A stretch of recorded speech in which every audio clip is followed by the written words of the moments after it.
ang bawat isa po ay wishful every year. Ginagawa niya ang lahat-lahat para ang kanyang taon ay maging mas maunlad, mas kakaiba, mas matagumpay kaysa ng nakaraang taon. Lahat ng mga failures, yung mga difficulties na pinagdaanan, at ang totoo po niyan, sa taong 2020 at 2021, ay nakaranas tayo ng hardship at kakaibang karanasan sa buong kasaysayan ng buong mundo, ng sangkatauhan, kakaiba. Pero sa kabila ng lahat ng iyon, pinag-ingatan tayo ng Diyos. At narating natin ito, narausan natin, at kayong lahat ng mga naririto ay mga survivor ng year 2020 at 2021.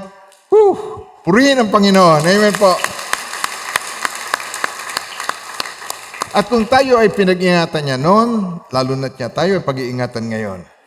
Kung natatandaan po natin yung theme natin, every New Year po, meron tayong bagong theme ang church. At yung pong year 2020, ang ating pong theme, experiencing plenty in 2020. At nalalaman po natin, yung plenty na ito, experience, yung plenty of experience, sobrang daming experience. Ano naman po? At ang iniisip ng iba, yung experiencing plenty, material thing, i-bless ng Lord yung taon. Laging pagka-prosperous New Year, ang prosperity, lagi in terms of material things. Na pawang iiwan natin. Sabi niya nga muli, sinabi niya, pawang iiwan natin.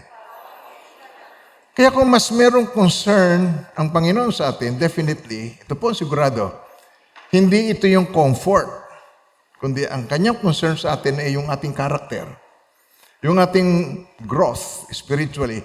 Kaya yung experiencing plenty, lockdown pagdating ng March. At ngayon, noong 2021, binigyan naman tayo ng Panginoon ng bagong theme. Make God your number one in 2021. Why?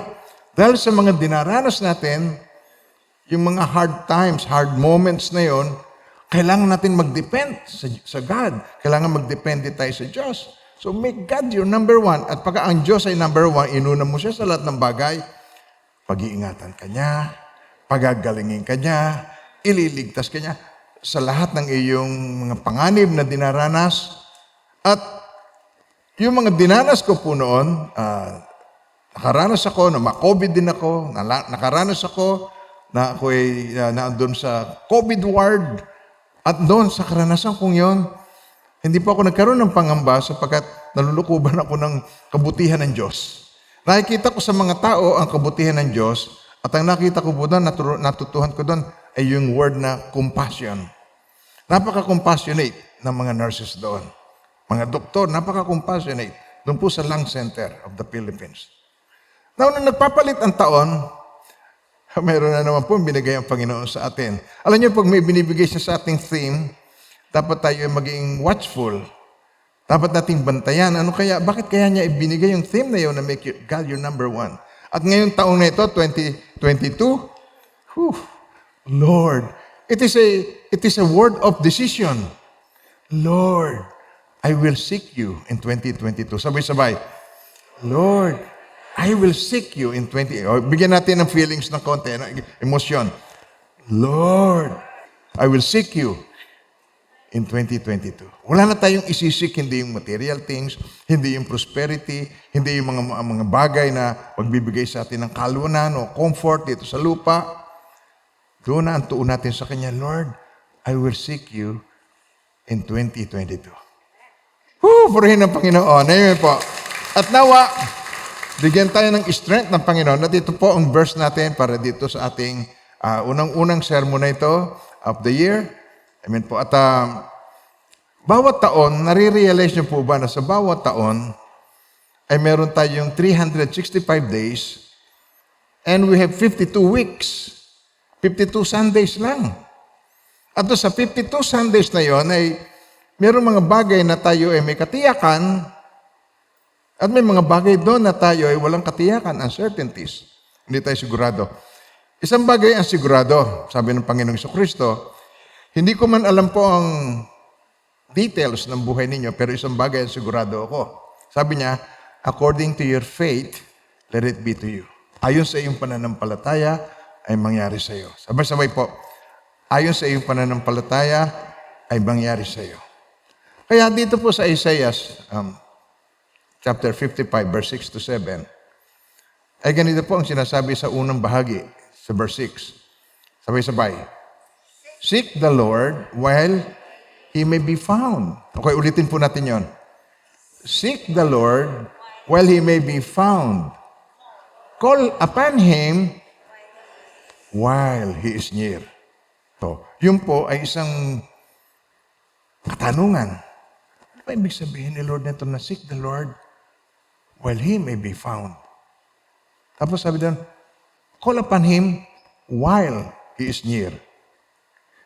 Ang sagot po doon ay yung pangalawang verse, verse 7. Ang sabi po ay ganito, basahin po natin naman yung verse 7, okay? Let the wicked forsake his way, and the unrighteous man his thought. So yung kanyang way, kanyang pamumuhay, maging yung takbo ng kanyang kaisipan, let him return to the Lord. Let him return to the Lord, and He will have mercy on him, and to our God, for He will abundantly pardon. Wow. Meron siyang message niya, seek the Lord while He may be found, call upon Him while He is near. At meron din siyang katugunan, let the wicked forsake his way, and the unrighteous man his thoughts. Let him return to the Lord, and He will have mercy on him, and to our God, for He will abundantly pardon. Heavenly Father, nawa po ang mga mensahe, ang aming pong pag-uusapan ngayong umaga, ang mga message mo na nais mong bigyan diin sa aming buhay. Nawa po ay magkaroon ito ng linaw. Nawa po, Panginoon, ang bawat isa sa amin, magkaroon ng panibagong siglat lakas upang amin pong matugunan ang nalalabi pang araw bago matapos muli ang taong ito. In Jesus' name, amen and amen. Hallelujah. So, sa akin pong pagpapatuloy sa aking sinishare sa inyo, ito ang first Sunday ng ating pong taon na ito. At tuwing sa simula, nandun yung excitement. Pero ayon ng Lord na tayo iningas kugon, na tayo magaling sa simula, excited sa simula. Lalo na yung first worship service natin dito sa bahay-sambahan na ito, excited ang lahat. At ngunit marami sa iba, ang mga marami sa iba doon ay pinanghinaan at nawala at mas marami ang naiwan na natili na kasama natin ngayon. At alam ko po na mayroong planong maganda ang Panginoon sa inyo kung kaya kayo naririto ngayong umaga. Alam niyo ba kung meron kang isang one thing sa iyong buhay na nais mong baguhin o isang one thing sa iyong buhay na nais mong bigyan ka ng bagong simulain ng Panginoon, hindi po ba nakakatuwa na every new year, bagong taon, ay magkakaroon tayo ng pagkakataon na magkaroon ng bagong simula?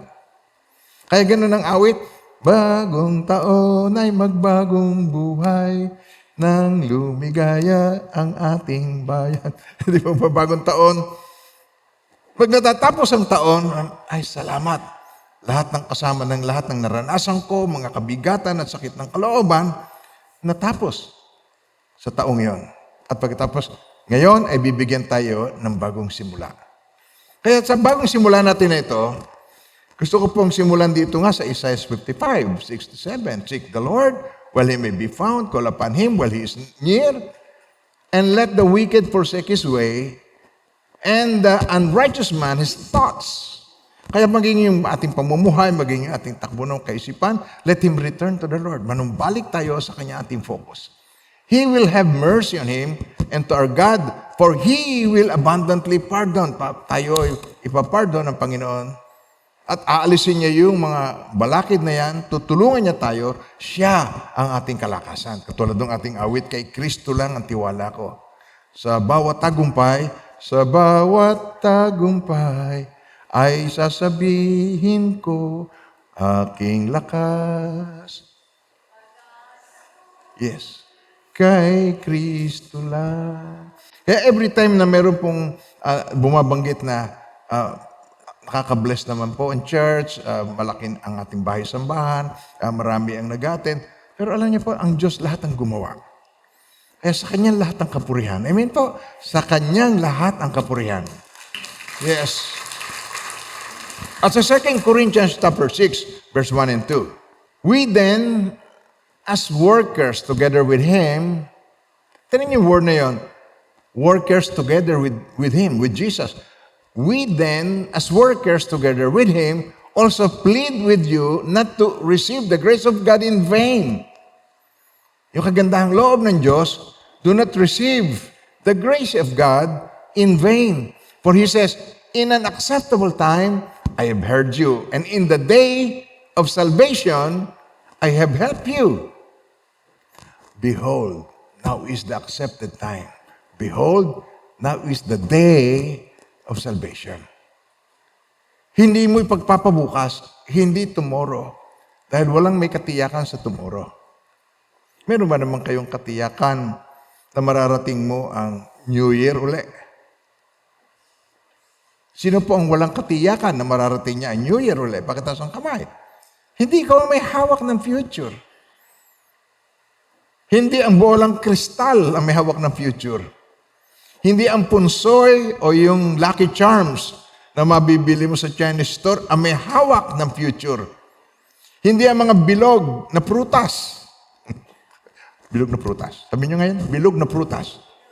Isa pa. O, kunyari ka pa. No.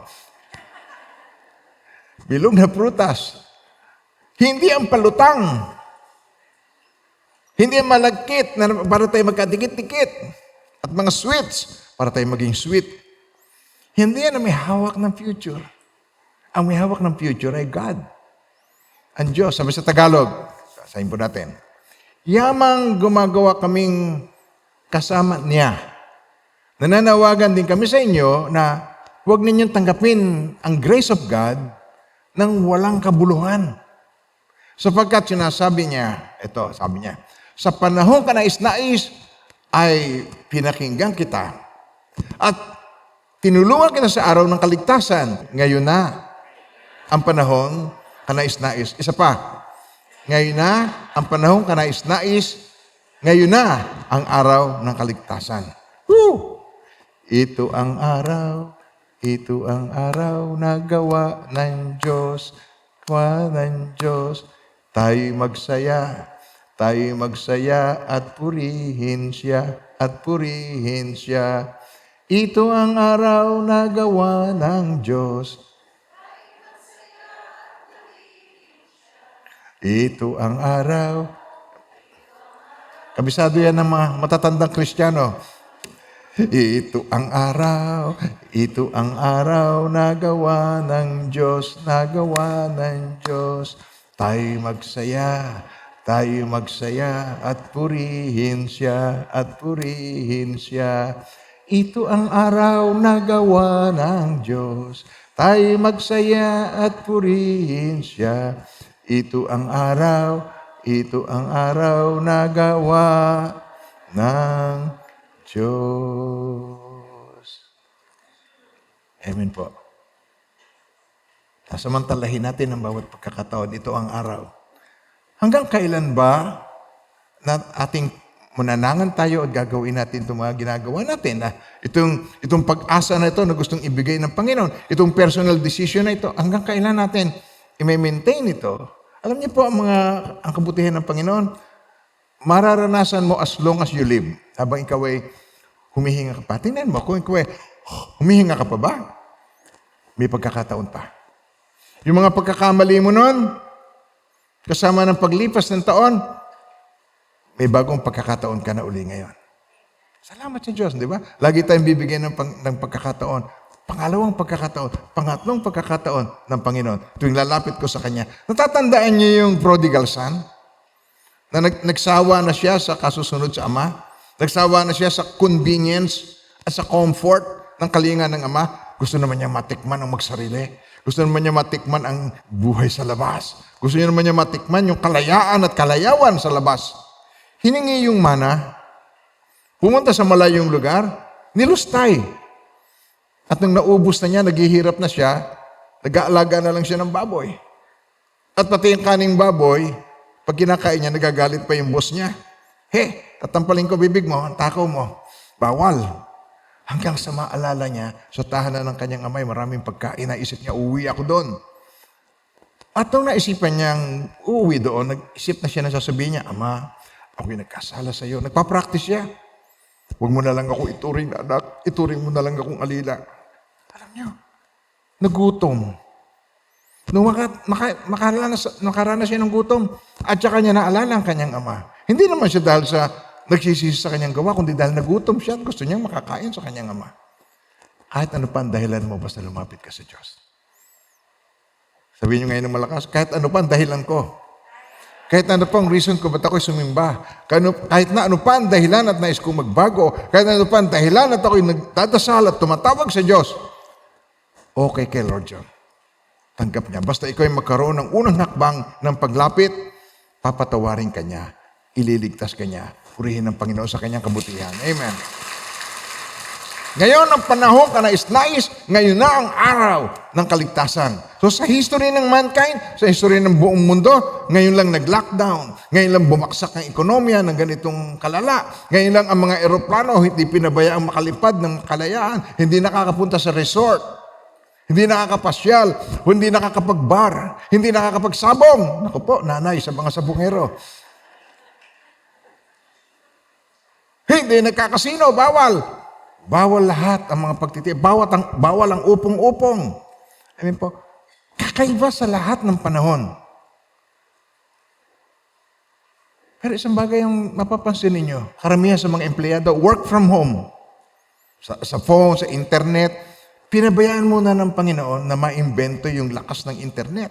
Pinabayaan niya muna na magkaroon ng mga apps para ang komunikasyon libre. Nakakapag-usap ka sa messenger, nakakausap mo taga-kabila ng mundo, saan ka man naroroon.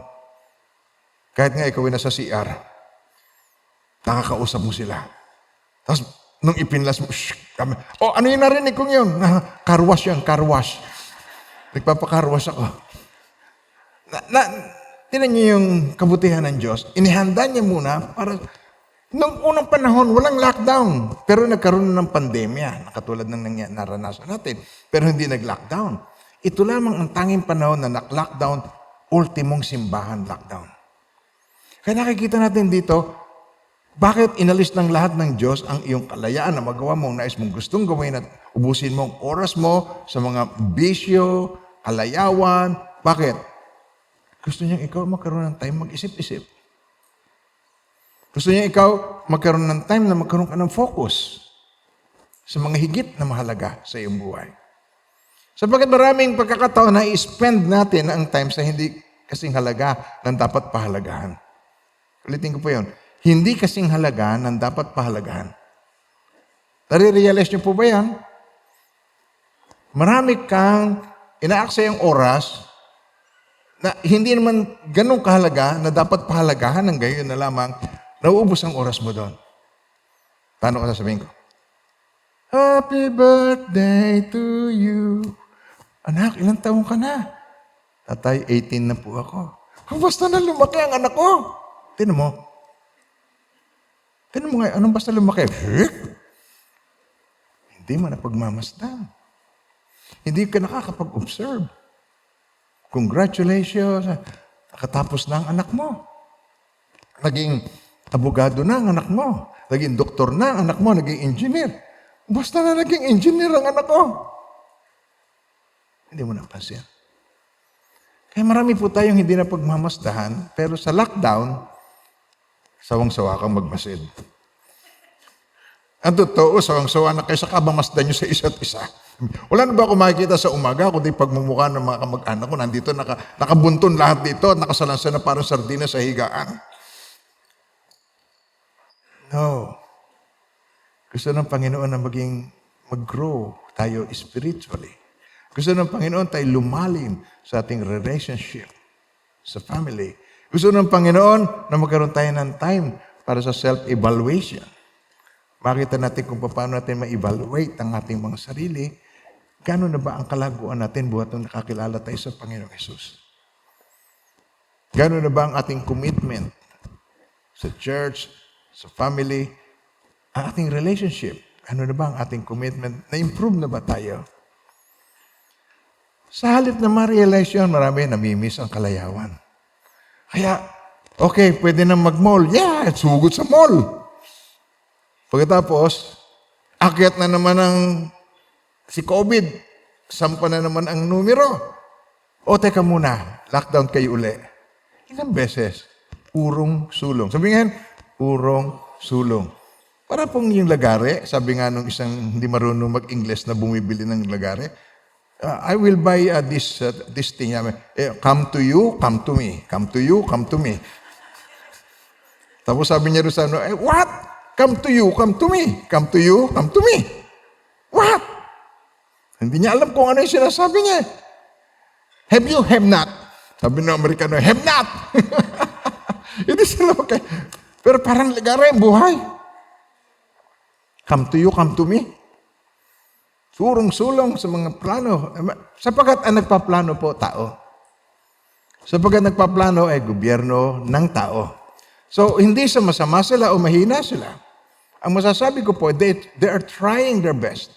Sinisikap nila yung sa abot ng kaya nila, yung abot ng kanilang pag-iisip. Pero hindi nila alam kung ano ang susunod na mangyayari. Sabihin nyo ngayon, parang ako. Diba? Hindi mo alam ang susunod na mangyayari. Kaya ayoko na sabihin mo sa katabi mo, kasi naka-face mask tayo. No? Parang ako. Hindi ko alam ang susunod na mangyayari. Pero isang bagay ang tiyak, ayon sa iyong pananampalataya, ayon sa iyong pananalig, according to your faith, let it be to you. Ayon sa iyong pananampalataya ay mangyayari sa iyo. Ayon sa iyong pagtitiwala sa Diyos ay mangyayari sa iyo. Kaya ang ating title ngayong araw na ito, Seek God and Win. Sino bang gusto ng loser? Di ba ang gusto mo winner? Sino gusto magtagumpay? Pakitaas po ang kamay. Sabi ito, seek. Ito po yung title ngayon ng kauna-unahang sermon natin sa year 2022. Seek God and Win. Seek the Lord while He may be found. Call upon Him while He is near. Let the wicked forsake his way and the unrighteous man his thoughts. Let him return to the Lord and He will have mercy on him. To our God, for He will abundantly pardon. Tayo niyang patatawarin, tayo tutulungan niya, tayo makaka-experience ng alagwa sa kasaganahan. Amen po? Hindi mapipigil. Sabi rito sa Tagalog, tinan niyo po ang sabi rito, manumbalik. Sabay-sabay po, basahin po natin yung portion na yon. At manumbalik siya sa Panginoon at kanyang kaawaan siya at sa aming Diyos sapagkat siya ay magpapatawad ng sagana. Ang saganang pagpapatawad ay katumbas din ng saganang pamumuhay. Hindi yung wants, kundi yung needs. Hindi tayo kakapusin sa ating pangangailangan. Kaya tingnan ninyo, kahit nanong hirap ng buhay, tawag natin doon, narausan natin yon, sapagkat yung kailangan natin ay pinagkaloob sa atin ng Diyos. Amen po.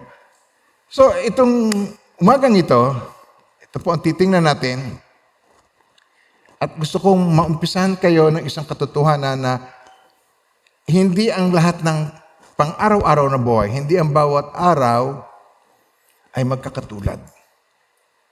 Ulitin niyo yung word na yun. Hindi lahat ng araw ay magkakatulad. Merong isang araw, doon binawian ng buhay ang aking ama. Tapos binalita na lamang sa akin, nung ako'y 16 years old, ng aking ama ay na-aksidente sa traktora sa bukid namin. Nagulungan siya nito at kasamang nahulog sa bangin. Hindi lahat ng araw ay pare-parehong araw. Isang araw, tinawag ako ng mother ko, masakit ang dibdib niya, sinabi niya, ipag-pray mo ako. Kasi pag pinag-pray ko siya, nawawala yung pain. Pero nung araw na yon, hindi nawawala ang pain. Sabi niya, kunin mo ang gitara mo, magpuri tayo. Nagpuri kami. Tapos sinabi niya, sinabi niya, alisin mo yung hikaw ko, alisin mo yung kwintas ko. Nung tatanong ko, saan ko po ilalagay? Bigla na lamang siya nalagutan ng hininga. Hindi lahat ng araw-araw ay parehong araw. Merong isang araw na there's going to be a big change in your life and life will never be the same. Hindi magiging kapareho ng dati. You just have to face the facts. Harapin mo yung katotohanan yon ng buhay. Sabi nga ng matatanda, geo ng buhay. Sabi nyo ngayon, geo ng buhay. Taga-naik lamang ang magaling sa ganyan. No?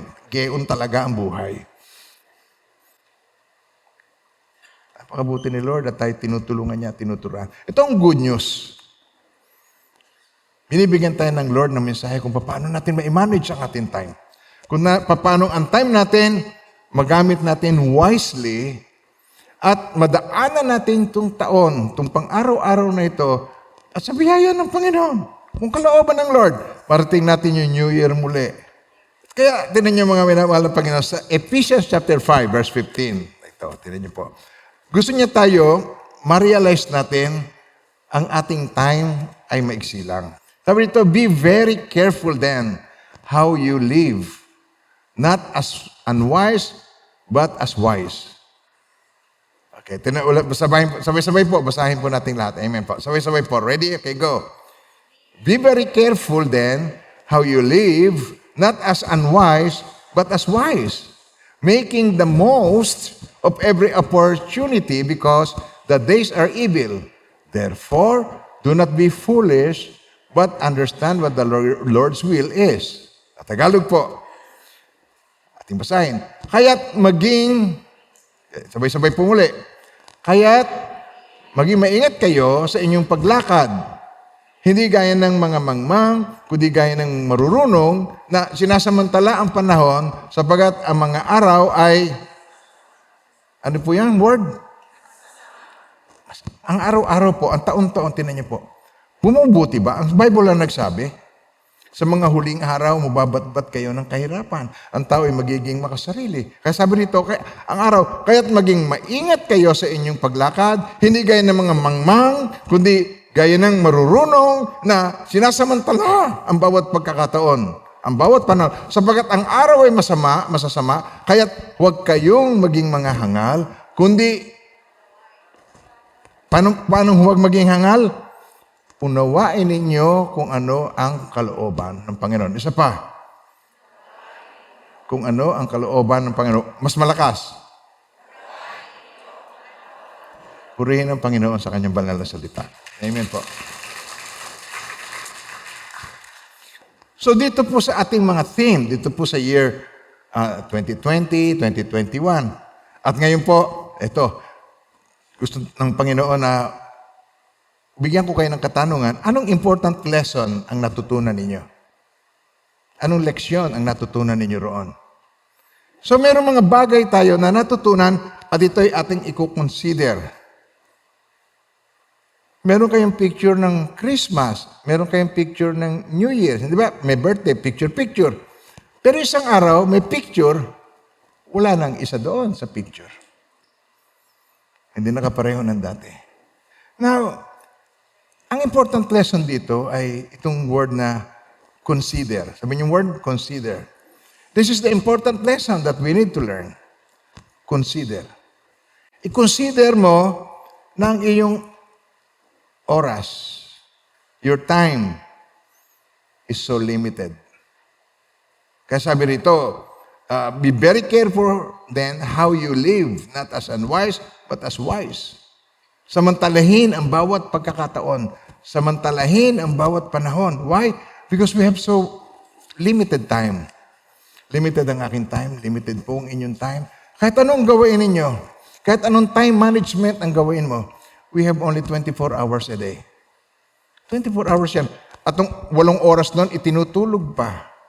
Ay, paano yung ikinakain, ipinapahinga? Meron pa. Kaya, napaka-igse. Sa isang araw, ilang oras lamang talaga ang gamit na gamit. Kaya kumisan po, sa dami ng activities, kulang ang isang araw sa akin. Kulang ang panahon ko. Wala akong time. Nasasabi niyang walang time.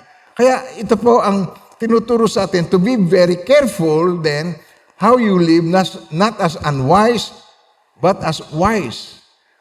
Mag-ingat kayo sa inyong paglakad, hindi gaya ng mga mangmang, kundi gaya ng marurunong. Gaya ng may pangunawa sa buhay. Amen po. Sabi nga po sa Psalms, chapter 39, verse 4, sabi po, Lord, make me to know my end. Lord, bayaan mong magkaroon ako ng kaalaman sa aking katapusan, my end. And what is the measure of my days? That I may know how frail I am. Kung gaano yung masyadong delicate ang buhay, how frail I am. Sa Tagalog, ano mo, Yahweh, sana'y sabihin mo kung, sabay-sabay, Yahweh, ito masyadong diretso nakakatakot, no? Yahweh, sabihin mo sa akin, kailan ako mamamatay. Di ba nakakatakot yun? Gusto mong malaman talaga? Sasabihin ko sa iyo ang date. Gusto niyo bang malaman ang date? At saka oras? Gusto niyo bang malaman yon? Wag na lang, Lord. Wag na lang. Lord, sana'y sabihin mo sa akin kung kailan ang katapusan. Mas maganda, di ba? Pero diretso ang salita ng Bible. Yahweh, sana'y sabihin mo kung kailan mamamatay. Kung gaanong katagal pa kaya ako mabubuhay. Ang wakas ng aking buhay, sabihin mo kung kailan. Bakit? Bakit natin gustong malaman ang lahat ng yon? Sabi sa Psalms 90, verse 10 to 12, ay ganito. Ang mga taon ng aming buhay ay 70 taon. At kung malakas man, 80 taon. Sabi rito. Ngunit ang mga ito, pag pinagsama-sama, 70 taon, 80 taon, ngunit ang mga ito ay ihirap at kaguluhan lamang, ang mga ito ay madaling lumipas, at kami ay nawawala pagdating ng araw. Pinapanganak, generation comes, generation go. May sinisilang, may namamatay. Sabi sa Bible, in everything, there is a season under heaven. May time to be born, and it's time to die. So yung mensaheng tungkol sa may time na tayo ipapanganak at mayroon time na tayo mamamatay, ay hindi nakakatakot, kundi yun ay makatotohanan. At maraming mga tao ay takot sa katotohanan. Pero mga misis, ang lakas ng loob magtanong, sweetheart, bagay ba sa akin itong damit ko? Aasawa ko, pagka siya nagtanong sa akin ng ganyan, ay handa siya sa sagot ko. At ako'y natutunugan ko kung anong gusto niyang marinig. Kinakabahan din ako, buhay ko nakalaan. Buhay ko nakataya pag siya nagtanong, bagay ba sa akin? Nakaw! Alam niyo na isasagot. Pero alam niyo, ang totoo, marami mga tao takot sa katotohanan. Takot na malaman na kung may cancer siya, siya mamamatay. Ay sabi, gusto ko maingay. Si nanay may cancer. Si nanay may karamdaman. Sabi ng doktor, 3 buwan. May taning ang... Tingnan nyo, takot, ayaw ipapaalam. Kayo, kung may cancer, alam nyo ba kung gusto mo sabihin sa inyo, ganito, ang tinatagal niyang case mo, kung ikaw ay nasa stage 4, ganito itatagal mo. Gusto nyo bang malaman yon? Hindi kayo matatakot? Kung ikaw ay na kay Lord, hindi ka matatakot. Sapagat, kung mayroong buhay na walang hanggan, kinakailangan matapos ang buhay na may hanggan. Walang eternal, pagka wala yung mortal, yung buhay na may hangganan, kailangan mo nang matapos para magkaroon ng eternal. Amen po ba tayo doon? Kaya ka na sa church dahil naniniwala ka sa eternal life through Jesus Christ. At sabi niya, I am the way, the truth, and the life, and no one comes to the Father except through Him. Kaya kung tayo po magtitiwala sa Panginoon, hindi ka matatakot. Katulad ng kinukwento ko sa inyo, yung pangyayari sa akin, ako'y na-bypass. Hindi naman ako... walang takot ako nung ako'y binaypass. Wala rin ako nung ako'y na-COVID. Doon sa COVID, hindi ako natakot doon sa ako'y nagkaroon ng ganon. Alam ko ang Panginoon, hindi ako iniiwan ni pinababayaan man. Kaya mga minamahal ng Panginoon, congratulations po. Ang maririnig nyo lagi sa news ngayon, ay bagong pangalan na naman. Si COVID nalalaos na. Omicron naman. At ang buhay natin, merong Omicron o walang Omicron. Merong COVID-19 o walang COVID-19. Nagigets yung sinasabi ko, ay may katapusan. Amin po. At kaya naparito ang Panginoong Jesucristo para tayo makapiling niya magpakailanman. Sino pang gustong makapiling siya ng Panginoon magpakailanman? Pakitaas ang kamay. Kaya ka na sa church!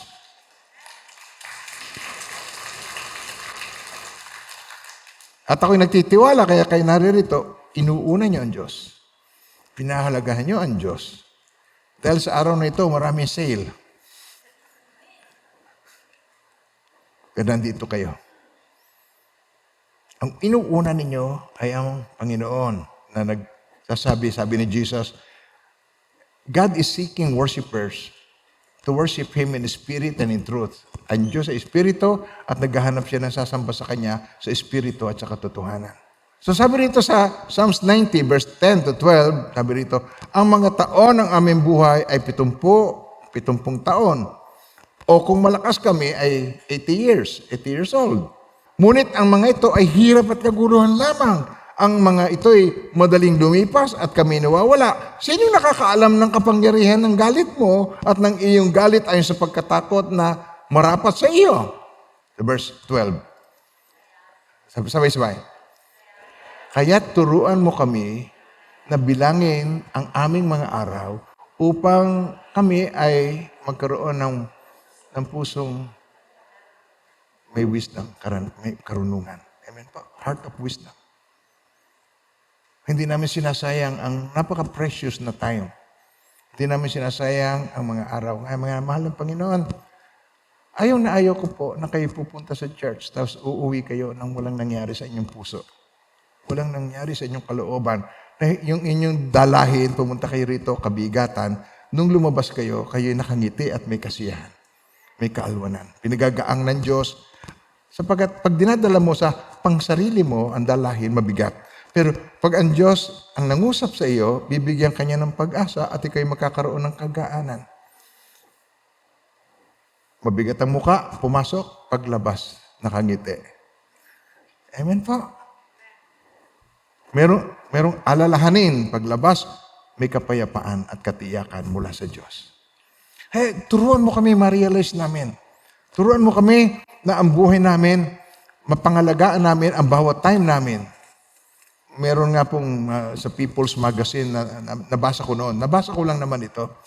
Umimbento sila ito ng clock, na merong clock, na yun ay timer ng iyong buhay, nakaset sa 75. Ang lalaki, 75 years.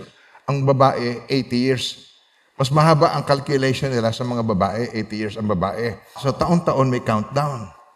Amen po. Lumilipas sa mga araw. Kaya kung titingnan po natin, ang taon natin, tulad ng sinasabi ko kanina, 365 days lang.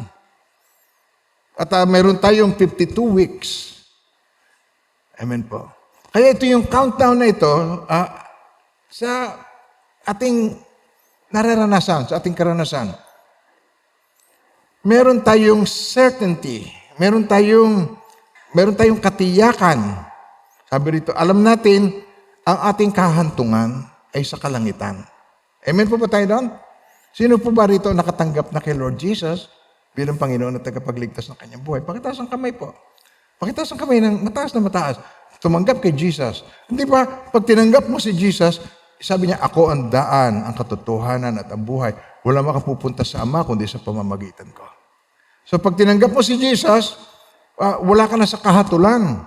Ikaw ay binigyan na ng Panginoon ng bagong buhay at binigyan ka niya ng buhay na walang hanggan. Amen po. Meron tayong katiyakan doon. Tiyak tayo sa kahantungan. Pero bago dumating doon sa kahantungan, ang hindi tayo tiyak ay sa ating pagdadaanan. May katiyakan tayo sa kahantungan, wala tayong katiyakan sa ating pagdadaanan. Yung pinagdadaanan natin, yung katulad ng taon, New Year, pinag-uusapan natin taon-taon, prosperous New Year, mas maunlad kaysa noong nakaraang taon. Pero taon-taon, nagsasuffer tayo. Yung pong inflation rate, 6% at least. So yung value ng iyong pera, nababawasan ng value. Kaya mas maraming pera kang kailangan dalhin para mabili mo ang bagay para magkaroon ng value. Nagigets yun, sabi ko. Nawawala ang value. So taon-taon, mahirap. Tulad ng 1960s, yung kapanahunan ko, 60s. Kasi po, pinanganak ako in 1950. Kaya nung ako'y teenager, that was 1963, 13 years old na ako noon. Naranasan ko, yung panahon yung lumalaki ako, ng soft drinks, 10 centavos. Ano man takin mo, G's? Hindi kayo makakapaniwala sa akin na G's. Ang isang salop nung araw, walang kilo. Mabibili mo lang ng napakamura, 1.20. piso at 20 centimos. Naranasan ko yon. Ang manok, napakamura. Ang pamasahe, napakamura. Ang gasolina, 13 centavos. Dahil kami nakatira doon sa Port Bonifacio, yung Global City, 13 centavos, tax-free ang aming gasolina. So naranasan ko yung 13 centavos. Paano ngayon napakamahal na? Iba-iba. Ano pa kaya 10 years from now o 5 years from now? Hello, nandiyo ba tayo? Nasusundan niyo pa ako? Hindi pa paalwan. So ang challenge, ang buhay ay time consuming. Lagi itong nagre-require na mas mahabang panahon. Kaya, tinan niyo. So ang pinakamahalaga rito, makita natin yung ating panahon ay dapat nating pinag-iingatan. Amen po. At ang kalaban naman natin sa ating paglipas ng panahon, ito. Huwag kayong antukin. Pakinggan nyo. One word. Inip. Naboboard. Nag-lockdown pero na-board. Na-miss niya yung mga bisyo, na-miss niya yung casino, na-miss niya ang sabungan, na-miss niya yung madyungan. Tingnan nyo, nakakatuwa, madyong. Yun ay gulo-ayos. Yan ang madyong. Isang simpleng gulo-ayos. Guguluhin mo. Mamaya, kakamada mo, ayusin mo. Guguluhin mo. Mamaya, aayusin mo. Gulo-ayos na laro. Pero napakaraming umuubos ng 2 araw, walang tulugan. Pero nung ma-lockdown, inip. Sabi nung doktor ko, alam niyo sir, ang nakikita ko po sa inyo inip. Naiinip daw ako doon sa COVID ward. Sabi ko, Dok, hindi po. Dala ko yung gamit ko. Dala ko yung aking iPad na mayroong nakakapag-type. Gumagawa ko ng sermon. Ito nga sineshare ko sa inyo. Yung iyong time na ikaw ay lockdown, yung iyong time na hindi mo na magawa, yung mga gawain na ginagawa mo makasanlibutan na gawain, yun ang time na gagawin mo yung higit na mahalaga. Dahil hindi lahat ng mahalaga ay pare-pareho ng halaga. Amen po. So, ang magnanakaw ay hindi na paparito kundi upang magnakaw, pumatay, at magwasak. The thief does not come except to steal and to kill and to destroy. So, sinisira niya ang ating loob. At yung ating inip, parang siya ay tumutulong sa atin na tayo huwag mainip. Amen po. Kami nakaranas na ng mainip. So, hindi mo malaman kung anong panunuorin yung movie. Sa YouTube, ubos na ang oras, pagod na ang mata mo sa kayo YouTube. How about yung internet research? Naghahanap ka ng mura sa Lazada.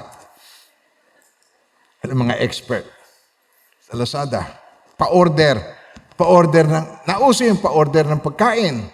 Yung matatalino, okay, sa halip na mainip, nagpapa-order, nagkaroon ng pera.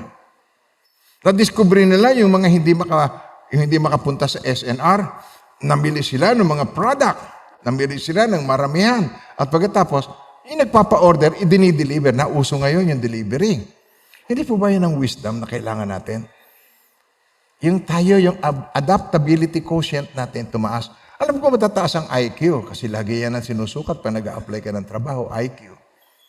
Amen po. Pero alam niyo marami matataas ang IQ, mahina ang EQ, yung emotional quotient. Katatalino, nagsusuicide. Katatalino, nalululong sa drugs. Nandiyan ba kayo? Katatalino, nalululong sa addiction. Katatalino, nalululong sa opinion. Opinionated. So yan, 2 bagay na yan ang pinupunla ng dyablo sa sanlibutan. Nagtatagumpay siya. Opinionated. Yung preconceived, 2 yan preconceived mind at addiction. Isa pa, sabay ulitin niyo. Preconceived mind, addiction. So, pinupunla niya yan. Merong kaaway ang Diyos na nais niya na ikaw hindi mag-grow, hindi ka mag-excel. So, kailangan nating ma-consider itong ating time, may handa tayo ng Panginoon sa higit na mahalaga. Maintindihan natin kung ano yan dapat nating paghandaan. Amen po. Nasusundan niyo pa ba ako, mga minamahal ng Panginoon? Ma-realize mo na maiksi lang ang time. Hindi nangyayari kahit na Ano mo, hindi nangyayari hanggat hindi naghihingalo. Yung bilang na ang oras mo. At may bayad bawat hinga. Nakasaksak sa iyo yung oxygen. Napakamahal. Naririnig ko yung hinga ng aking mga kapit 4. 3 namatay sa kanila. Kakwarto ko. Kasi hindi yan kanya-kanya ng kwarto. May COVID kayong lahat. Kaya hindi kanya-kanya ng kwarto. Dinig ko ang hinga. Kahit madaling araw. Yung para bagang yung kurokotok ng bato-bato ang tunog. Ganon yung tunog. Tapos nagmamakaawa, hirap na ako. Tapos ang gagawin ko, magpe-pray ako ng malakas. Sumunod ka sa prayer kong ito. Pamaya-maya mo sa pagsunod siya, tanggapin mo si Jesus. Magpe-pray ako ng pagtanggap. Pamaya mo mananahimik na. Hindi naman patay, nakatulog. Pero 3 sa kanila ay namatay. Kaya binigyan ako ng Lord ng panibagong buhay. Iningatan niya ako dahil gusto niya marating ko ang oras na ito na makasama ko pa kayo. At ma-realize nyo sa karanasan, yung tunay na buhay ay maigsi lamang. At saan mo pagugugulin kung maigsi lamang? Amen po. Kaya ang prayer, ito po, okay, ulitin natin. Psalms 90, verse 12. Kaya turuan mo, Diyos. Kaya Diyos, turuan mo kami na bilangin ang aming mga araw upang kami ay magkaroon ng pusong may karunungan. Heart of wisdom, pusong may karunungan. Huwag magsayang ng oras. Huwag magsayang ng buhay sapagkat ang oras mo ay yung buhay. Tulad ngayon, ginugugol nyo, ayokong sayang ang oras ninyo. Mahal na mahal ko po kayo. Mahal-mahal tayo ng Panginoon. Gusto niya yung isi-share ko sa inyo ay magbigay sa inyo ng sigla ng buhay na kaharapin ninyo ang taon ng may sigla at kalakasan at pagtitiwala sa Kanya na mapagtatagumpayan nyo ito sa tulong at biyaya at presensya ng Diyos sa iyo. Na nagsabing, hindi ko kayo iiwan, ni pababayaan man. Kasama ko kayo. Kasama niyo ako maging sa huling sandali. Ang pangalan niya, Emmanuel, God with us. Hindi niya tayo iiwan, ipababayaan man.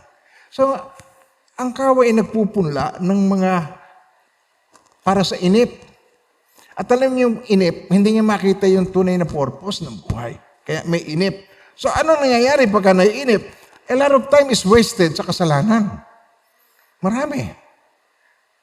Para bagang si Eva at saka si Adan na kinain yung bungang kahoy na ipinagbabawal. Pero lahat ng bunga pwedeng kainin.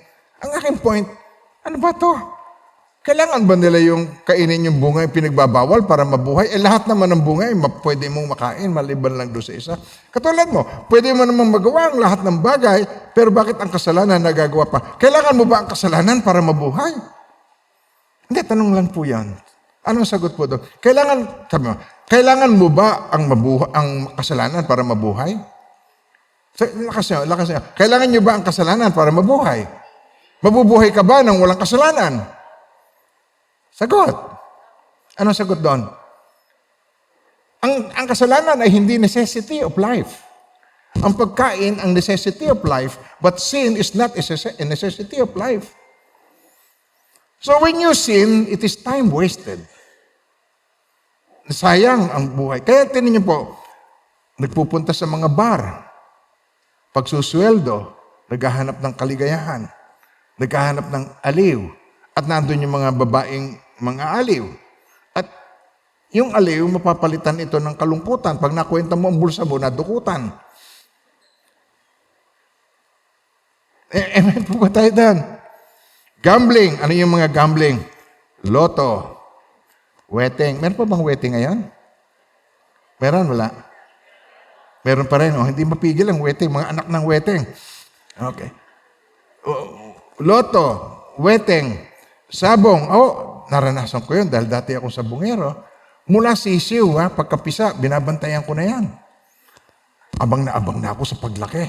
Hintay na ang buntot, tinitingnan ko ang buntot, ang balahibo, ang kulay. Alam ko yon, trabaho ko yon. Pinagmamastang tinitingnan, matataba. At pag umipot lang ito ng malapot-lapot, bibigyan ko kaagad ng gamot. Binibigyan ko pa ng Gerger, binibigyan ko pa ng vitamins.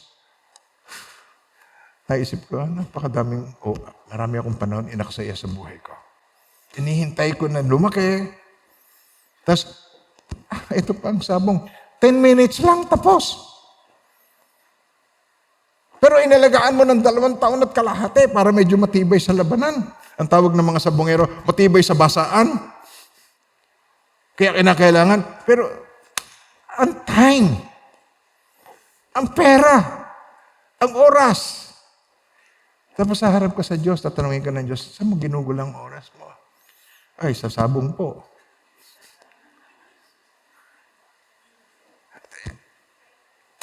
Gambling, casino. At pag dumaplis naman sa casino, kusina. Ubus ang oras sa kusina. Sa chismisang walang lagot.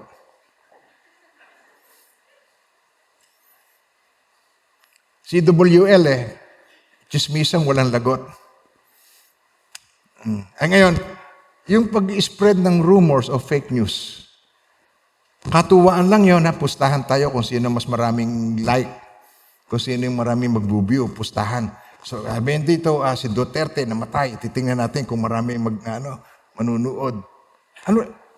Inuubos sa fake news, rumors. Nakikita niyo ba yung aking point na sinasabi? Worrying.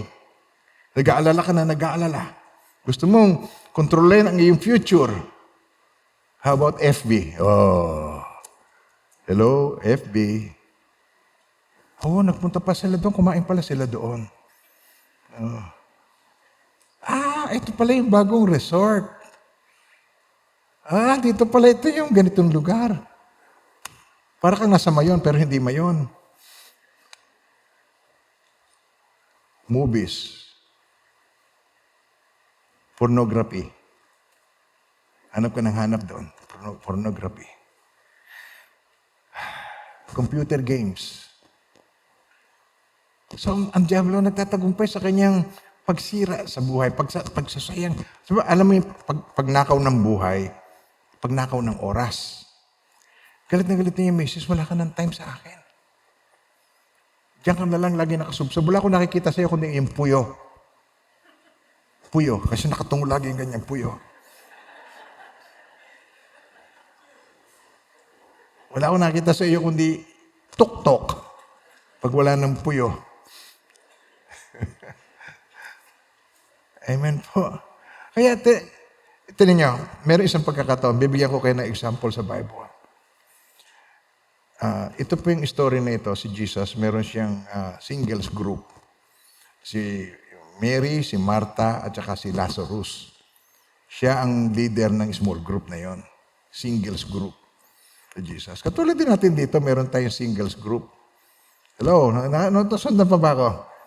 Tapos pag pumupunta si Jesus doon, pinagluluto siya lagi ni Martha. Si Martha naman busy lagi sa kitchen. At saka si Mary naman, yung kanyang sister, nakaupo sa may paanan ni Jesus. Don't get me wrong, hindi po yung Celia pagkatapos si Mary. Ang imagination mo doon, ganyan. Tapos si Mary na andyan sa paanan, nakatingala kay Jesus. Hindi po ganun yon. Nakaupo si Jesus, sa may paanan sa likod yon. Kasi ang paa nakaganon. Sa likod. Si Jesus naman, nagtuturo. Nakikinig si Mary. Lumabas itong si Martha. Humaangos. Sabi ni Martha, sabi niya, Lord, wala ba kayong pakialam na ako lang mag-isa ang naririto sa kusina? Lord, do you not care? Yun ang word niya Do you not care? Lord, do you not care that my sister has left me to serve alone? Ako lang mag-isa. Therefore, sabi niya, tell her to help me. Sabihin niyo sa kanya, tulungan naman ako. Tumikay sa'yo sandali. Tama po ba yung sinabi ni Martha? Yun po, hindi ko kayo hinuhuli. No? Baka sabi niya, teka, hindi ko alam isasagot ko. Baka magtaas ako ng kamay tapos mamali ako ni pastor. Yung totoo lang, sa totoo lang. Tama ba yung sinabi ni Martha na siya lang mag-isa na sa kusina, wala naman nung gasol. Wala. Yun naman po, yung logs, pinapalakol pa yon. At saka kung magluluto yon, nililiigan pa niya yung tupa, tapos siya pa nagkakatay. Doon walang matadero. Noon yung mga babae ang matadera. Oh, ayun sabihin nyo kung ang kakain doon ay 12 alagad, tsaka si Jesus di 13 lalaking malalaki. Kaya nilang ubusin yung isang tupa. Ang yan. Tama ba na si Martha magreklamo kay Jesus? Sabi, Lord, wala kayo bang, hindi mo ba naiisip yan na ako lamang mag-isa naghahanda rito, kulang ang katawang ko rito? Tama po ba yan si Martha? Diyan ka sabing tama yung sinasabi ni Martha. Sige, maging honest kayo. Sino bang sasabi nun? Ginagawa mo naman yan sa bahay. Basa ka lang naman, text ka ng text dyan, hindi mo man lang ako tulungan. Di po ba? Nagte-text yun. Pero kung nagpe-pray, pero kung nakikinig sa sermon ni Pastor, mga minamahal ng Panginoon, sabi ni Jesus, tinan niyo ang sagot ni Jesus sa kanya. Sabi niya, wala ka bang pakialam? Don't you care na ako lang mag-isa? Sabi ni Jesus, Martha, Martha. Ano yung answer niya? Pag 2 beses mo sinasabi, parang, ito talaga, oo, parang gano'n. Martha, Martha. Sabi ni Jesus, you are worried and troubled about many things. But one thing is needed. Sabi yung word na yan, but one thing is needed. And Mary had chosen that part, that good part. Yung one thing na yun, she chose the good part, which will not be taken away from her. Hindi ito aalisin sa kanya. Sabi niya, Martha, Martha, naliligalig ka. Okay? Masyado kang naliligalig. Ikaw ay abalang-abala sa maraming bagay. Ngunit isa lamang talagang kailangan. Isa lamang ang talagang kailangan. There's one thing. Isa lamang ang talagang kailangan. At pinili na Maria ang lalong mabuti. Sabi niyo word na yun, lalong mabuti. Isa pa, lalong mabuti. Isa pa, lalong mabuti. Ay, sabi niya, kung pinili niya itong lalong mabuti, ito hindi aalisin sa kanya. Pinay-favor ni Jesus na pinipili mo ang lalong mabuti. Amen po. At marami sa inyo, pag halimbawa, nanggaling kayo sa small group o nanggaling kayo sa prayer, meeting, tapos pag uwi mo, hindi ka naunawaan, halimbawa ng husband mo na hindi mo pa kasamang nananampalataya, o sino may nasa bahay, o yung tatay mo na stricto na hindi mo pa kasama rito, at umuwi ka pa. Simsib na. Wala na bang gagawin ng church ninyo kundi mag-pray na mag-pray? Ganun. Hindi niya maunawaan. Pero ito po, si Jesus mismo ang kausap at sinabi niya, ikaw ay naliligalig, ikaw ay abalang-abala sa maraming bagay, pero isa lang ang talagang kailangan. Mga minamahal ng Panginoon, pag nakasanayan mo yung one thing na yan, yung talagang pinakamahalagang yan, nakasanayan mo, wala kang masasayang. Pag nakasanayan mo, wala kang masasayang sa oras na ginugugol mo sa higit na mahalaga. Amen po. Tatanungin ko kayo ulit. Nagkakasala ba si Martha sa pagluluto sa kusina na ang ipinagluluto niya si Jesus at ang kanyang mga alagad? Nagkakasala ba siya? Hindi. Dahil siya nagluluto, hindi naman kasalanan na siya ay nagluluto. Amen po. Pero mayroong isang problem doon. Yan sinasabi ni Jesus. Masyado kang preoccupied. Masyado kang busy. Tignan nyo, busy siya sa pagluluto ng pagkain. Habang ang nasa living room ay ang Diyos. Naghihintay. Sundan niyo pa ba ako doon? Sabi pa ba tayo doon? Maraming pagkakataon sa ating buhay, busy tayo sa napakaraming bagay. Pero ang Diyos na Emmanuel, nang tanggapin mo ang Panginoong Kristo, ay nananahan sa iyong puso, ay nandyan, pero hindi mo siya napapansin dahil busy-busy ka sa napakaraming bagay. Ligalig ka at ikaw ay lubhang abala sa napakaraming bagay na pinag-uukulan mo ng pansin, pero ang Panginoon na nasa puso mo na nananahan sa iyo nung tanggapin mo siya at hindi ka niya iniiwan, pangako niya, hindi kita iiwan, ipababayaman, ako'y kasama mo maging sa huling sandali, ay hindi mo napapansin. Kaya ito ay isang example na tinuturo sa atin ng Panginoon. Unawain natin.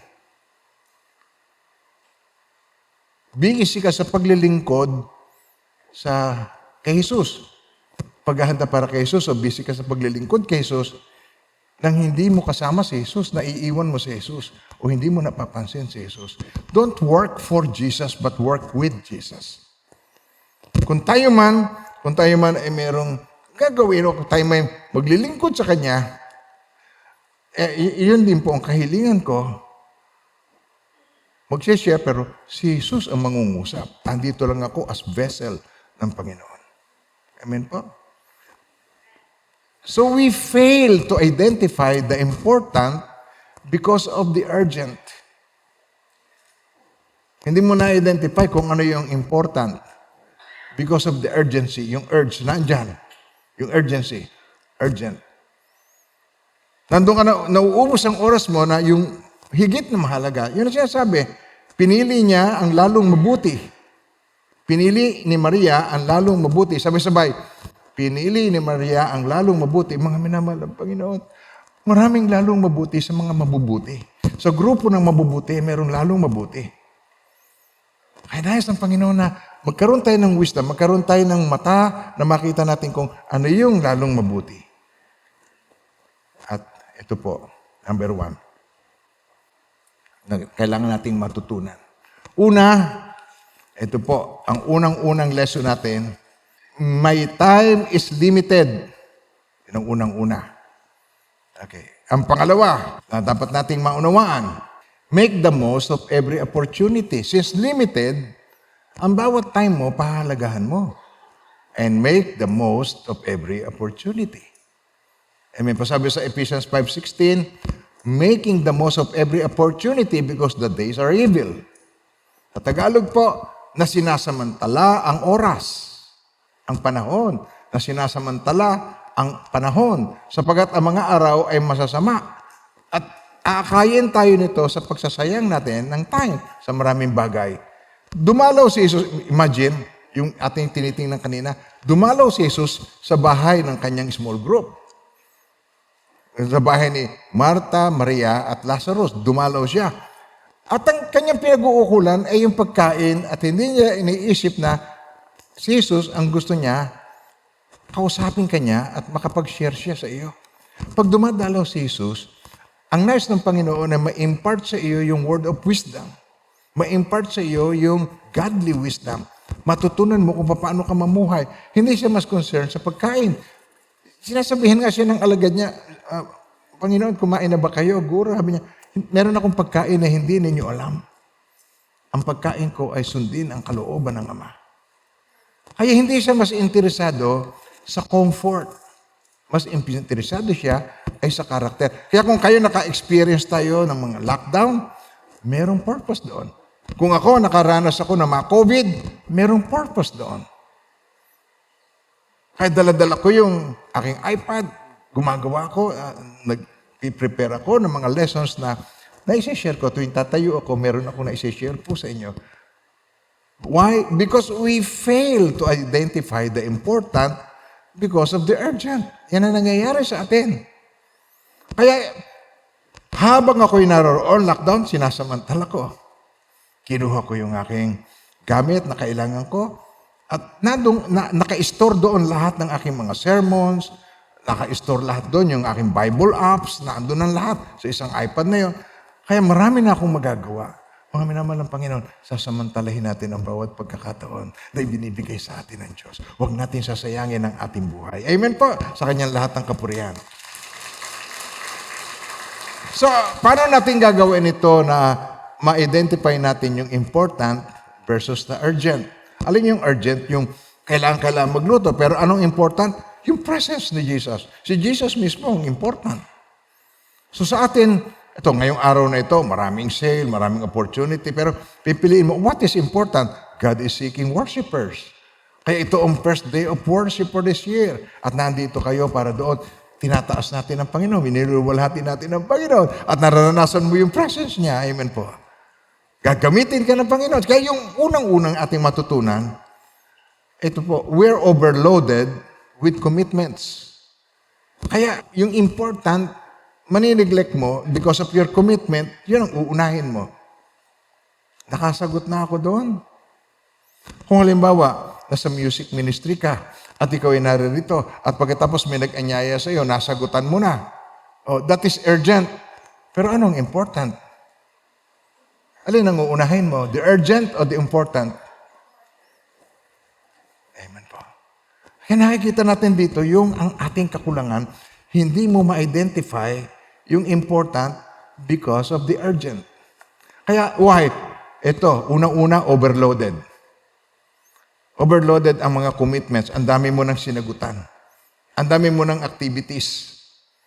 Amen po. Marami ka ng mga meetings. Overloaded ka sa lahat ng area na ito. Sinasagutan mo lahat at hindi mo mapahindian. Nagigets yung sinasabi ko. Yung mga kapatid ko, inasanay na sa akin kahit birthday nila. Sabi, iniimbitahan ako sa, paano bang gagawin ko, kapatid?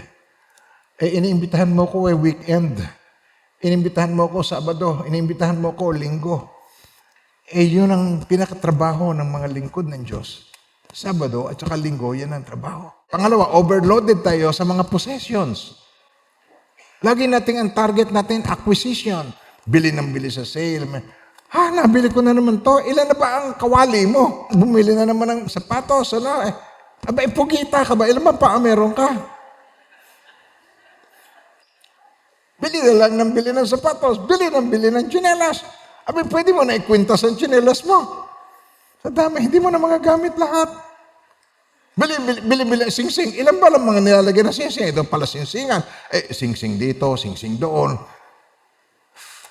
Overloaded sa possession. Ang closet, punong-puno. Ang garahe.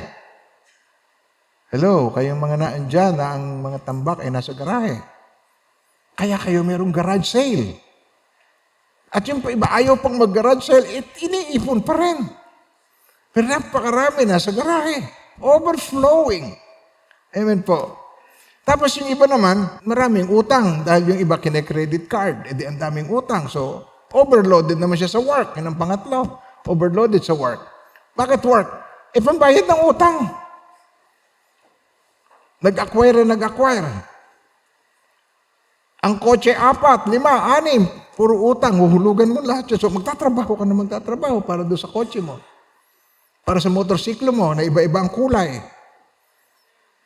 Bibili ka ng bibili doon sa dami ng iyong... Kaya, ano nangyayari? You have to pay your bills. You cannot stop working. Overloaded sa work. Amen po. How about information? Alam niyo ba, nakaka-overload din ng information? Sa dami ng informasyon. Katatanong kay Google. Meron pa akong bagong laruan dito, pinadala ng anak ko, ang pangalan si Alexa. Alexa, turn on TV. Okay, bubukas ang TV. Alexa, turn off TV. Okay. Alexa, do you have a boyfriend? I don't know.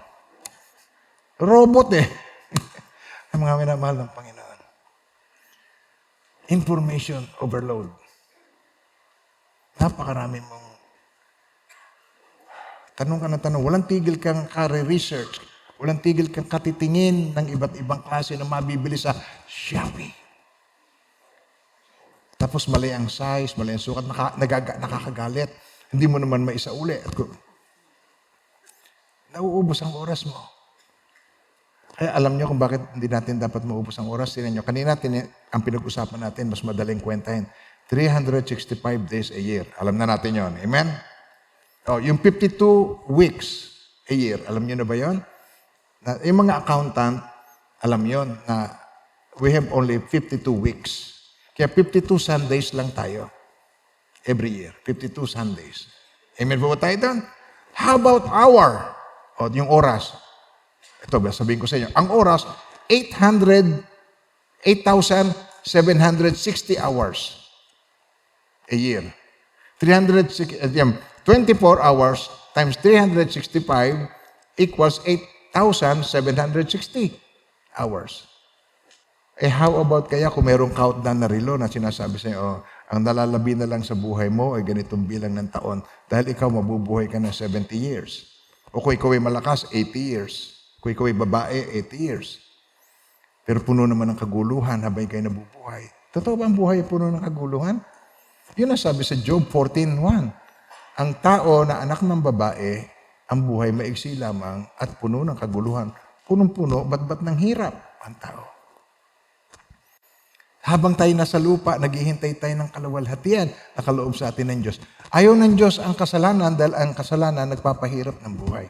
Nagpapahirap ng relasyon, nagpapahirap ng kalooban, nasasaktan natin ng mga kalooban dahil sa kasalanan. Kaya, tingnan nyo, sino sa inyo ang nakaranas na ng mahirapan ng kalooban dahil sa kasalanan? Pakitaas ang kamay. Pakitaas mo ang kamay.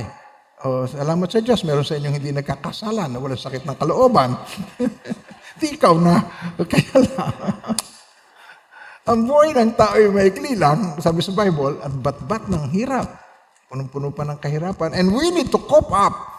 Kaya sabi rito, tinuturuan tayo ng Panginoon sa atin ang dapat nating gawin. I-manage natin according to God's will. Huwag yung ating iniisip pang masunod, kundi kung ano yung plano ng Diyos. Ang solusyon dito, yung pangatlo, understand the Lord's will.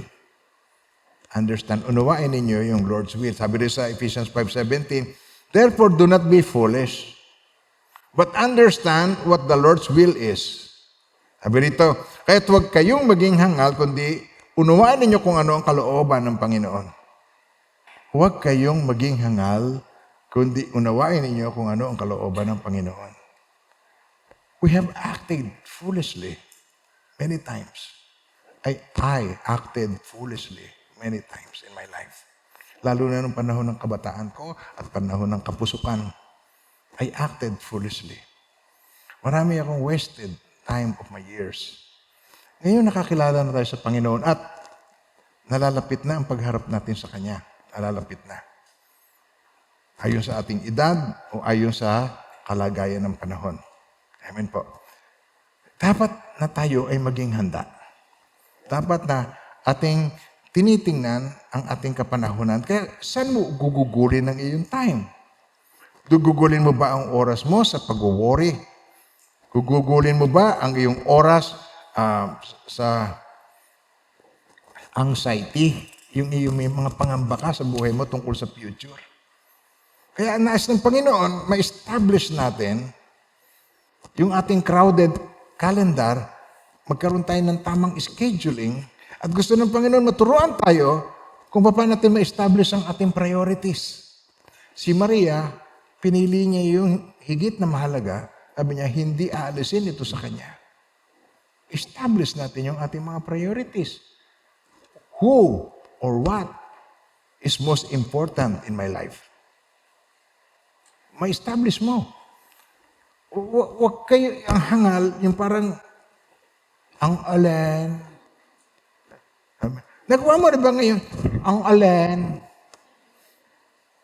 Okay. Huwag kang establish mo yung what is important in life.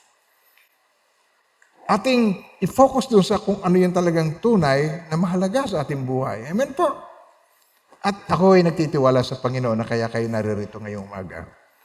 Gusto niyong bigyan ng priority ang inyong worship, ang inyong relationship kay Lord.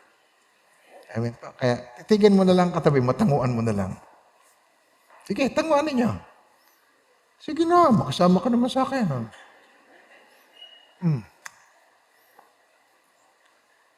Ang top priority natin, dapat sa listahan, meron tayong list. Establish natin yung list. Ang nasa top priority natin ay si Lord. Lagi ang nangingibabaw. Amen po. Alam niyo, pag si Lord nasa ibabaw, ang top priority mo, nasa listahan mo si Lord Jesus. Ang mga susunod pa, it will follow. Ang lahat ng i-decision mo, lahat ng bibilhin mo, lahat ng bibigyan mo ng oras, lahat ng commitment mo, susunod yun doon sa nasa top priority mo, si Lord. May establish mo ang priorities mo sa buhay mo. Pero kung hindi siya, kung ano-ano ang maisipan. Impulsive buying, impulsive decision, impulsive emotion. Kung ano-ano ang iiral. Amen po. Kaya, pag na-establish mo na yan, na ang decision mo kasama doon sa top priority mo, ang outlook ng iyong buhay ay mababago. Now, rain or shine, nandiyan ka sa church. Amen po? Matapos man ang kahit na anong bagay, uunahin mo, nasa church ka. Magwo-worship ka kay Lord. Pupurihin mo ang Panginoon. Sapagkat sa ating pagpupuri, binababaan tayo ng presence niya. Kung ano mo yung mabigat sa iyo, gagaan. Kung hindi ka makapagpatawad, matututunan mo magpatawad. Kung hindi mo mapatawad ang sarili mo at punong-puno ka ng guilt, bibigyan ka ng Lord ng kaalwanan. Meron din po ako doon mga Bible study pag Miyerkules.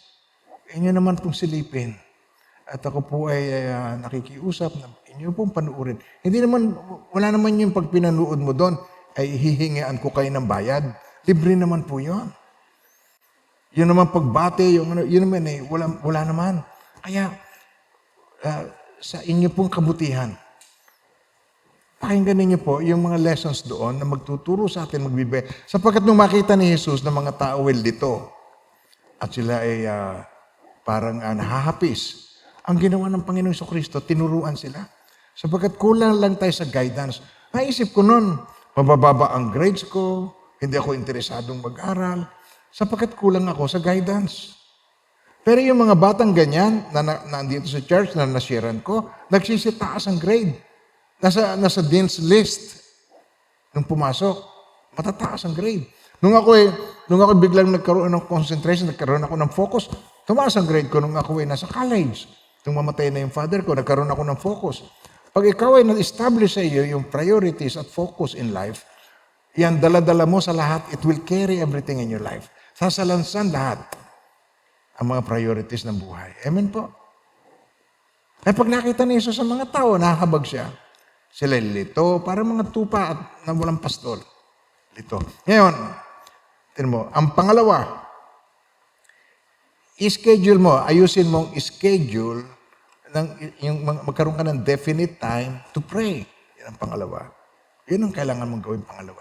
Sabay-sabay po, you need to schedule some definite time each day to pray, to read the Word of God. Kailangan natin yan. Bakit po? Yun ang pagkain nating kaluluwa. Yun ang pagkain ng ating espiritu. Ang pinakakain lang natin lagi, ito ang katawan. Naglalakihan tuloy ang bewang. Nagbibigatan tuloy tayo. At nagiging out of shape tayo dahil mahilig tayong pakainin ang katawan lupa at hindi natin napapakain yung spiritual. Kaya kailangan natin yung pagkain espiritual. Amen po, mag-spend tayo ng time. Pangatlo, spend time with your family. Pag una ang God, sunod-sunod, if you love God, you will love people of God. So, establish your time with your family. Yun ang highest priority. Pangalawa sa Diyos ay magkaroon ka ng time sa family. Amen po. Nagigets nyo ba ako doon? Yung mga mag-asawa, magde-date kayo. Kaya you spend time sa family. Amen po. I-prioritize natin yung family. Spend time to your children. Minsan lang yan magiging bata. Merong mag-asawa. Itong mag-asawang ito, 7 taon hindi nakakaanak. Tapos nagpunta sa infertility doctor para siya ma-check at magkaanak. Hindi pa rin. Tapos give up. Sabi niya, tama na nga yung infertility doctor na yan. Kay Lord ako magtitiwala. Pag sinabi ng Lord magkakaanak. Aba, nagkaanak. Dumami ang anak. Nagkaanak. Ngayon, pag-uwi ng bahay, naguguluhan naman. Dahil sa dami ng anak. Alam mo, iho, minsan lamang dadaan sa pagkabata ang anak. Minsan lang yan. Yung siya ay dependent sa iyo, yung siya ay nakikipaglaro sa iyo, at kung ano sabihin mo, nasunod sa iyo, minsan yan. Pag yan ay nagsilaki na, natuto na magsipag-drive yan, nagmamaneho na yan, sabihin mo, namimiss ko yung mga bata. Kaya mga minamahal ng Panginoon, subaybayan mo ang paglaki ng mga bata. Minsan lang dadaan sa pagkabata.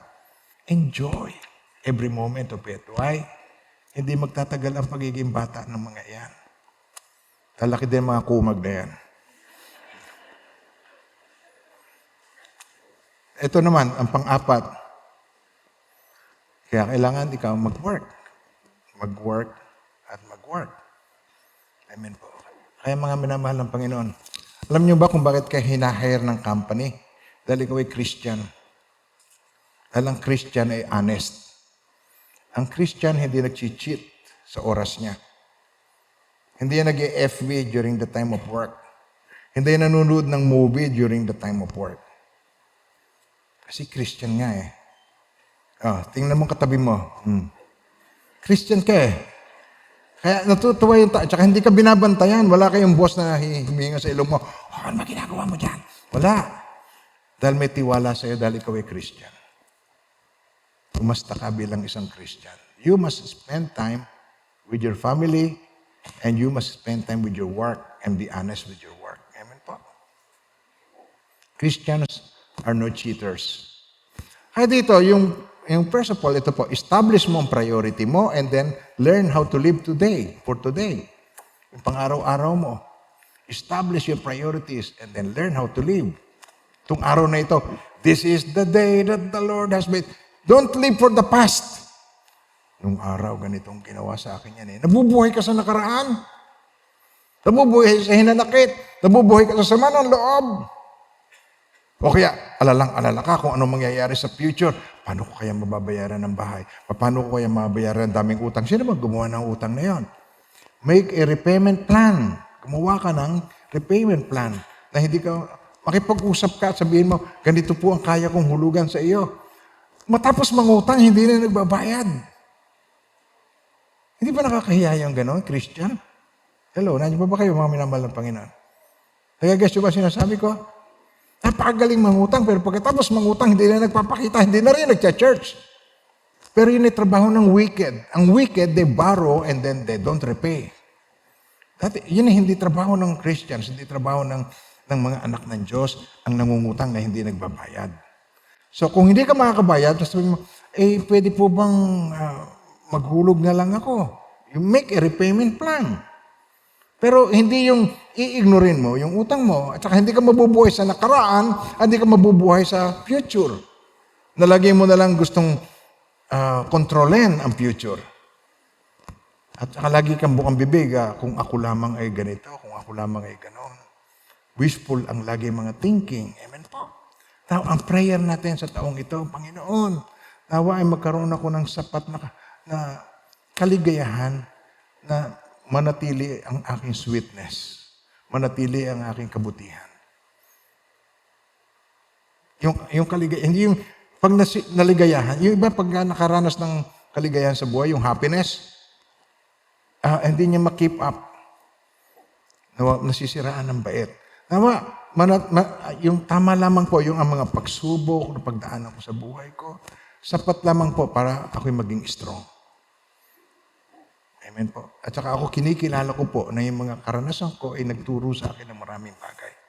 Tumapang ako. At nakita ko kung paano ang buhay doon sa mga delikadong sitwasyon ng buhay. Sa year 2022, hindi natin alam kung ano mangyayari. Certain tayo sa mga bagay. Alam natin. Tignan niyo po yung Romans 8:28. So yung trials na danasin mo, enough para ikaw to keep you strong. Yung pong mga daranasin natin, ang Lord ang magbibigay sa atin ng strength para makapagtagumpay. At yung sa Romans 28, alam natin sa lahat ng bagay.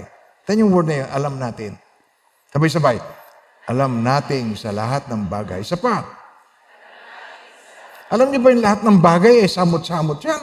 May mabuti, may masama. Pinagsama-sama mo yan. Sa lahat ng bagay, ang Diyos ay gumagawang kasama. Hindi niya iniiwan ang mga nagmamahal sa Kanya. Ang mga tinawag ay sa Kanyang panukala, sa kanilang ikabubuti. So, ano yung haharapin natin sa lahat ng bagay? Kasama natin ang Diyos. At tuturuan tayo ng Diyos, huwag magsayang. Tigilan mo na yung mga nagsasayang ka ng oras.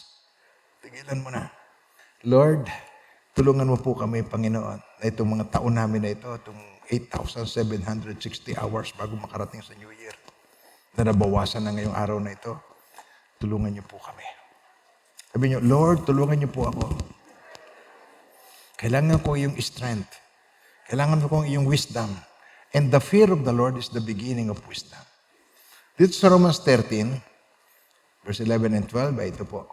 Sabi nito, and do this, knowing the time. Na-share ko na sa inyo tungkol sa time. Time ko, life ko, short. Time ng mundo, short. Nagagets nyo sinasabi ko? Limited. Limited time, short na ang time. Sabi rito, and do this knowing the time, that now it is high time to awake out of sleep. Gumising ka na mula sa pagkakatulog. For now, our salvation is nearer than when we first believed. Mas malapit na ang salvation ngayon kaysa nung unang manampalataya tayo. The night is far spent. Yung gabi, yung buhay sa dilim is far spent. Nagastos na natin yun. Nakonsumo na natin yun. Nasayang na natin yun. Bawi na natin ngayon. The day is at hand. Therefore, ito po, therefore, sabay-sabay, therefore, cast off the work of darkness and let us put on the armor of light. Amen po. Cast off, put on. Cast off, put on. Isa pa. Cast off darkness, put on light. Cast off, isa pa. Cast off darkness, iwaksi mo yan. Put on light. Amen. Hallelujah. Seek God and be a winner in the year 2022. Seek God, be a winner. Panalo. Okay, Lord, panalo. Amen po. Huwag ka nang manangan doon sa dating gawi. Cast off work of darkness. Put on the armor of light. Ang liwanag ay si Jesus. Amen po. Pag-iingatan tayo ng Panginoon. Nagtitiwala ako, makikita pa tayo. Amen po. Nagtitiwala ako, magiging makabuluhan ang oras mo. Nagtitiwala ako, magiging makabuluhan ang buhay mo at pag-spend mo ng buhay. Manalangin po tayo. Manalangin tayo ng repentance. Lord, patawarin niyo po ako. Tuon ako sa sarili. Focus ako sa sarili. Kung ano ang aking nadarama, kung anong aking palagay, ay doon ako nananangan. Patawarin niyo po ako. Ngayon pa, Panginoon, sa mga sandaling ito, ibinabaling ko ang aking focus, binabaling ko ang aking attention, Panginoon, sa Savior, sa aking Panginoong Jesucristo, sa Kanya ako nagtitiwala. At maraming salamat po, Panginoon, walang imposible sa iyo ang nagtitiwala sa iyo, hindi mo pinababayaan. Salamat po, Lord. Napakabuti po ninyo. Salamat po, Lord. Sa iyo ko pinagkakatiwala ang buong taon. Sabihin niyo sa Kanya, Lord, sa iyo ko pinagkakatiwala ang buong taon. Sa iyo ko pinagkakatiwala ang aking oras. Sa iyo ko pinagkakatiwala ang aking mahal sa buhay. Salamat po, Lord. Pag-iingatan mo po kami in Jesus' name. Amen. Amen. Tanggapin po ninyo ang mga pagpapalang ito mula sa Panginoon ng buong puso, buong pagtitiwala. And now may the Lord God bless you and keep you, and may His face so shine upon each one of you and be gracious to you. His countenance be upon you and bring you peace. In the name of the Father, the Son, of the Holy Spirit. In Jesus' mighty name, amen and amen.